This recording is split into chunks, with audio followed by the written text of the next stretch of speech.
In the first episode of this series, we talked about the story of how I picked up one of my villagers. Now, when I was compiling a bunch of other stories, I remembered a bunch of stories related to my villagers, but none of them were long enough to put into their own videos, so here we are. Now, what happened to those first two villagers?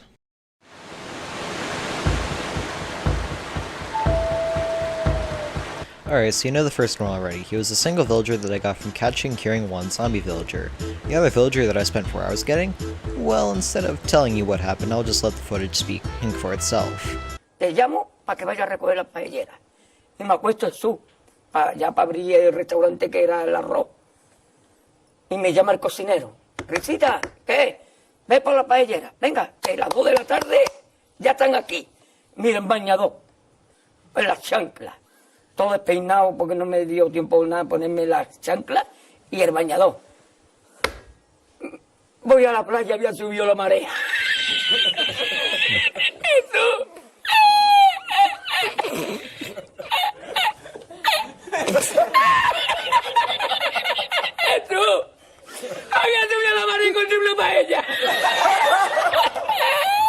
Well, wasn't that a massive waste of time? Now, when I went back to the Iberian Peninsula, I couldn't find any villagers that were able to be stolen, so that really was a massive waste of time.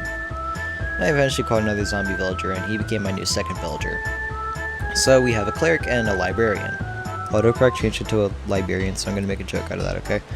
Alright, so we have just these two villagers. How hard could it possibly be to breed them? Did I ever tell you that SMPEarth was a giant freaking mess?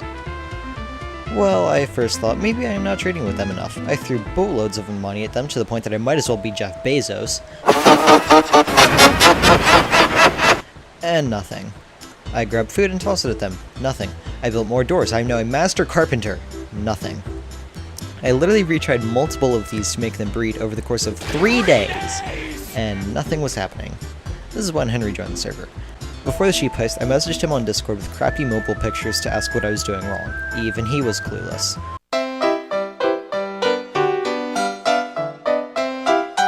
It also didn't help that when they showed love hearts, nothing happened. He then joins the server and two of us try to figure it out. This is when we just gave up and went to go do our own shenanigans. We then come back and there isn't one but 2 baby villagers. What the fuck? So we never figured that out, but luckily we had a growing village population.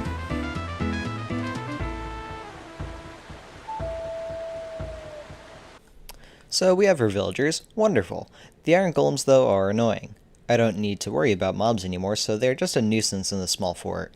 In response, I built a floating lava trap that neither me nor the villagers should get hurt by. I discovered, though, that when the server lagged, entities do get lifted up a little bit.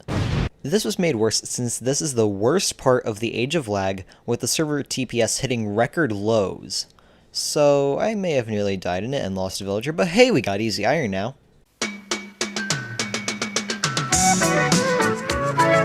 Henry didn't want to live in the jungle, and I wanted to live in the Amazon rainforest, so he decided to create the town of Down Under and land of drop bears, fun whip, redback spiders, kangaroos, rugby minus the battle armor, the emus, and death adders.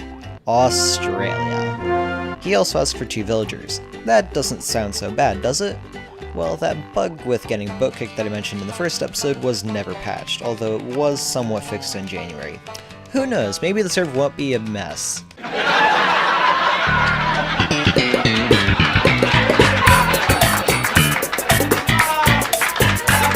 You fool! That means we're going to have to travel across the Pacific very slowly. When we arrived in Australia, we discovered that one of Henry's neighbors on the server blocked the river, meaning we need a new way around. Remembering the African aqueduct, we decided to do that again, but only the tunnel at sea level. That went well until we had another claimed dam that we'd have to dig around. In the end, we did get the villagers at the base, and only one took any damage. He started a small villager breeder, and things went smoothly for him afterwards.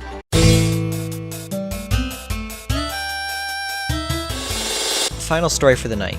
Near my base there was an old abandoned iron farm that I decided to restore into a functioning iron farm. I decided to grab 2 villagers and bring them up into the iron farm to breed them and restore it. A part of moving them up was incredibly messy, with aligning them with the pistons and blocks being frustrating, moving them up with the pistons being annoying, and the whole process just being boring. Then, when I got them up, I was able to actually make the iron farm be in a state that it would function. Then, I went to check on them and they didn't breed at all. Oh shit. I was tired of babysitting them so they'd breed, so I decided to go to the magical land of free villagers and snatch a farmer. Then, after heading across the Arctic Sea,